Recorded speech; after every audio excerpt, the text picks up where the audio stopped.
కోట్లు కడుతున్నాడు అనుకుందాం, వాళ్ళిద్దరు వచ్చి ఆంధ్రలో పెడతారు, ఉమ్, దేశానికి ఈ 1,00,000 కోట్లు రానట్టేగా. అవును. ఆ 1,00,000 కోట్లు ఎవరు లబ్ధి పొందుతున్నారు? ఉమ్, వాళ్ళిద్దరికి మిగులుతుంది. ఉమ్, దేశానికి ఏం ఒరిగినట్టు? ఇక్కడ నలుగురు ఉద్యోగాలు అవును. ఉట్టి ఆంధ్ర వాళ్ళకి ఇస్తాడా?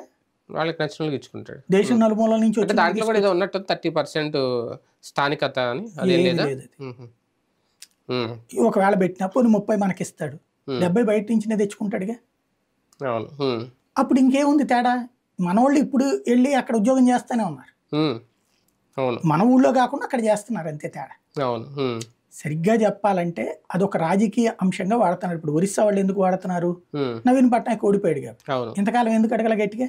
ఉమ్, బీహార్ ఎందుకు అడిగారంటే క్రిందటిసారి ఎన్నికల ముందు బీజేపీ ఇచ్చింది హామీ. ఉమ్, జేడీయూను వీళ్ళు కలిసి పోటీ చేశారు, ఉమ్, అప్పుడు బీజేపీ ఇచ్చింది హామీ, ఉహు. హోదా మనం అధికారంలోకి వస్తే. అయితే హోదా బేస్డ్ ప్యాకేజ్ అంది అప్పుడే. ఏపీకి కూడా బీజేపీ హామీ ఇవ్వలేదా మరి అప్పుడు? అదే బీజేపీ ఇచ్చింది, అదే హోదా బేస్డ్ ప్యాకేజ్ అనే కదా గొడవ.